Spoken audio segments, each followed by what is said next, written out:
If you're an athlete, you game plan tricky situations. If you're on a football team, you figure out what are the tricky moments that are going to happen in the game, and you practice those over and over and over.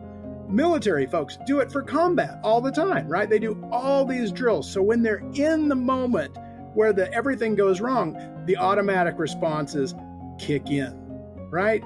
The same thing in so many different contexts.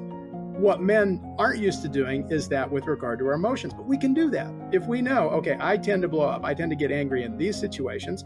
When I'm not in that situation, I can sit back, I can game plan it. I can figure out, if I was the man I want to be, how would I understand this situation? What would I pay attention to? What would be helpful for me to do? We plan it out ahead. We practice it, right? Going through it, we can use imagery to practice it in our minds so that when we're in the situation, we don't have to be creative. We already sort of know what we're going to do. And of course, we do that for a while and things get better. And then a new situation that we didn't anticipate pops up and we have to do it all again.